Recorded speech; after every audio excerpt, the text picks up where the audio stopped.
Hello అండి, నమస్తే. స్పైసీగా ఏదైనా తినాలనిపించినప్పుడు గోబీ పెప్పర్ ఫ్రైని అయితే ఇట్లా చేసుకోండి. ఇది చపాతీ, రోటీ సైడ్ డిష్గా కూడా చాలా బాగుంటుంది. ఒకసారి అయితే తప్పకుండా ట్రై చేయండి, మీకు నచ్చుతుంది. ముందుగా అయితే ఒక గిన్నెలోన ఉప్పు వేసుకునేసి నీళ్ళని ఉడకపెట్టి పెట్టుకోవాలి. ఇప్పుడు దీంట్లోకి కట్ చేసుకున్న క్యాలీఫ్లవర్ని వేసుకునేసి దీన్ని మూత పెట్టేసి ఒక పక్కన పెట్టుకోవాలి. ఒక 10 నిమిషాలు పెట్టుకున్న తర్వాత స్ట్రెయిన్ చేసుకోవాలి. ఇప్పుడు ఒక మిక్సీ జార్లోకి 1 స్పూన్ మిరియాలు, 1 స్పూన్ సోంపు వేసుకునేసి ఫైన్గా గ్రైండ్ చేసుకోవాలి. ఇప్పుడు స్టవ్ మీద బాండ్లీ పెట్టుకునేసి దీంట్లోకి ఒక 2 టేబుల్ స్పూన్ల వరకు ఆయిల్ వేసుకునేసి ఆయిల్ హీట్ అయిన తర్వాత ఒక పెద్ద సైజు ఆనియన్ని సన్నగా చాప్ చేసుకొని వేసుకోవాలి. ఆనియన్ కొంచెం వేగిన తర్వాత దీంట్లోకి 1 స్పూన్ వరకు అల్లం వెల్లిపాయ పేస్ట్ వేసుకునేసి ఒక 2 నిమిషాలు వేయించుకోవాలి. ఈ అల్లం వెల్లిపాయ పేస్ట్ వేసుకున్న తర్వాత ఆనియన్ కొంచెం కలర్ చేంజ్ అయినాక దీంట్లోకి ఒక మీడియం సైజ్ టొమాటోని కట్ చేసుకొని వేసుకోవాలి. ఇట్లా ఒకసారి అంతా బాగా కలిపేసుకొని ఇప్పుడు దీంట్లోకి రుచికి సరిపడా ఉప్పు, 1/2 టీ స్పూన్ పసుపు వేసుకునేసి ఈ టమాటో కొంచెం మగ్గిపోయే వరకు బాగా ఉడికించుకోవాలి.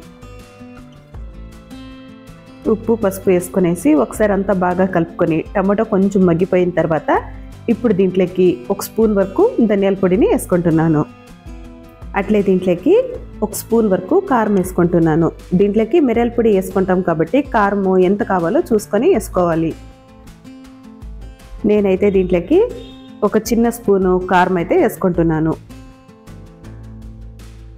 ఈ కారం వేసుకున్న తర్వాత ఒకసారి అయితే అంతా బాగా కలుపుకొని అడుగు అంటుతుంది అనుకుంటే కొన్ని నీళ్ళు వేసుకొని టమాటో పూర్తిగా ఉడికే వరకు ఉడికించుకోవాలి.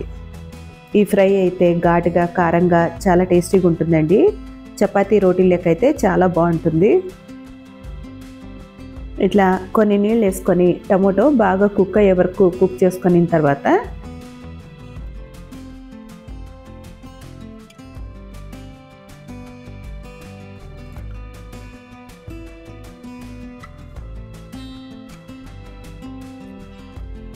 దీంట్లోకి ఒక రెమ్మ కరివేపాకు, ముందుగా వేడి నీళ్ళలో వేసి పెట్టుకున్న క్యాలీఫ్లవర్ని దీంట్లోకి వేసి ఒకసారి అంతా బాగా కలిపేసుకొని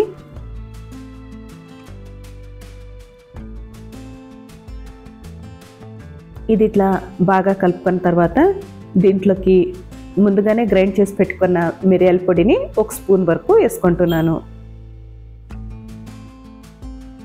నేను దీంట్లోకి 2 పచ్చిమిరపకాయలని అట్లే తుంచుకొని వేసుకుంటున్నాను.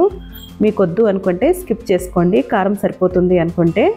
ఇప్పుడు దీంట్లోకి మిరియాల పొడి వేసుకునేసి క్యాలీఫ్లవర్ పూర్తిగా కుక్ అయ్యే వరకు కుక్ చేసుకునేసి స్టవ్ ఆఫ్ చేసుకొని సర్వ్ చేసుకోవడమే.